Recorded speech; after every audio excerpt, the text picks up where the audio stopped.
Bom dia, eu me chamo Milena dos Santos e eu estou no 5º período da agronomia e vou estar apresentando para vocês sobre a cultura do café.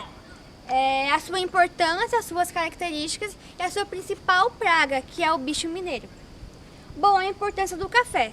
O café é uma das bebidas mais consumidas do mundo depois da água por bilhões de pessoas. É um dos produtos agrícolas mais importantes do comércio internacional. Bom, ele representa uma grande fonte de renda para pequenos e grandes produtores.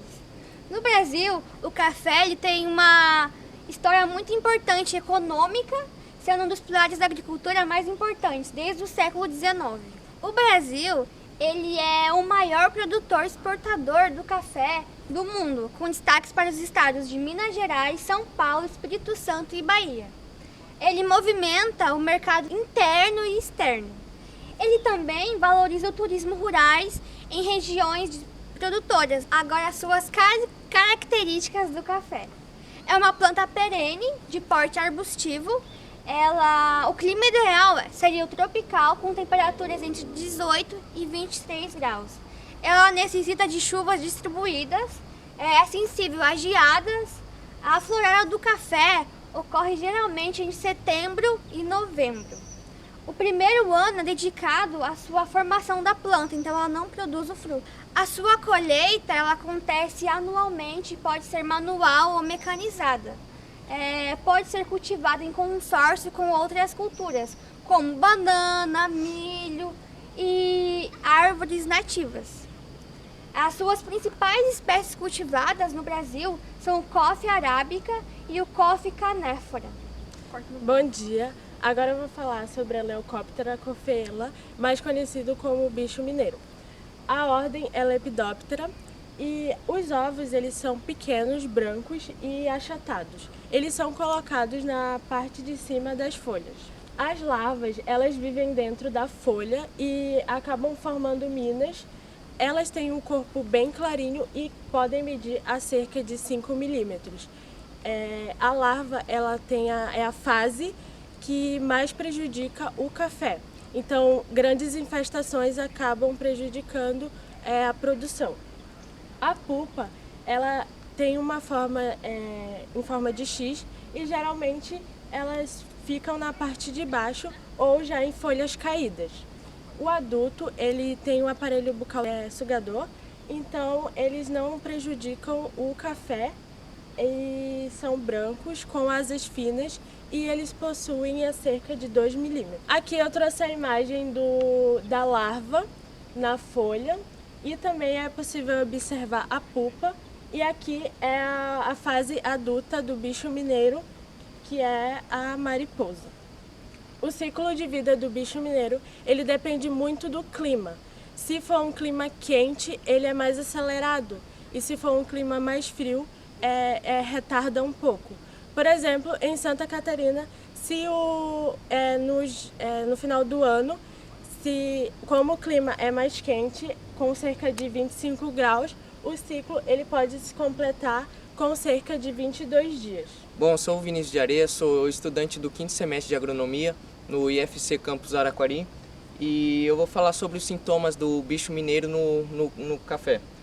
Alguns sintomas do bicho mineiro no café que indicam que ele está atacando o seu cafezal é a formação de minas na coloração marrom, que quando elas ficam secas se tornam quebradiças, além também de formação de casulos que a larva vai fazer na parte inferior da folha, e também outro sintoma que pode estar presente é a desfolha da planta do café, onde cerca de 75% da planta vai se perder nessa desfolha.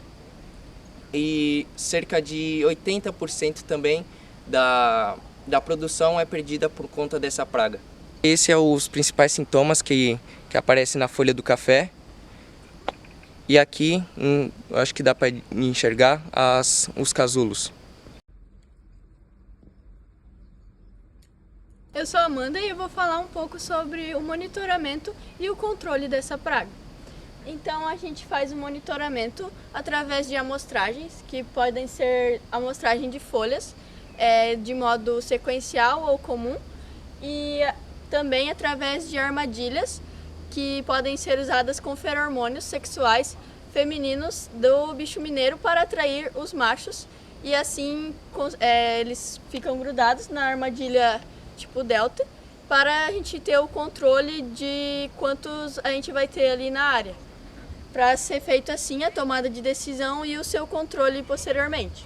O feromônio utilizado é o 5,9-dimetilpentadecano, que é o feromônio sexual feminino do bicho mineiro. O controle biológico do bicho mineiro ele pode ser feito através de parasitas e predadores. Alguns parasitas são os inimigos naturais dele, são o Hymenopteras, de família Braconidae e Eulophidae, e predadores, também Hymenoptera, da família Vespidae, que são as vespas, que são os predadores mais comuns do bicho mineiro. Mas também há estudos com o Neuroptera, o bicho lixeiro, que também pode fazer esse controle do bicho mineiro. Outras alternativas para o controle dessa praga pode ser através de fungos patogênicos que vão atuar nesse controle do bicho mineiro. Um exemplo de fungo é a Bovera baciana, que tem uma reação patogênica com o bicho mineiro. Outras alternativas que podem ser usadas, ainda biologicamente, os fungos patogênicos, como a Bovera baciana, pode agir no bicho mineiro. Ela é comumente usada na bananicultura com o controle da broca da bananeira. Biopesticidas também são usados, como o extrato de NIM e também o controle químico, que é o convencional. No MIP, a gente procura usar formas para diminuir o uso desse controle químico. Então, utilizando todas essas formas integradas para sempre tentar diminuir o uso de químicos para melhorar a produção. E é por isso que é usado tanto o controle biológico, tanto manejos culturais, como retirada de plantas daninhas, para assim melhorar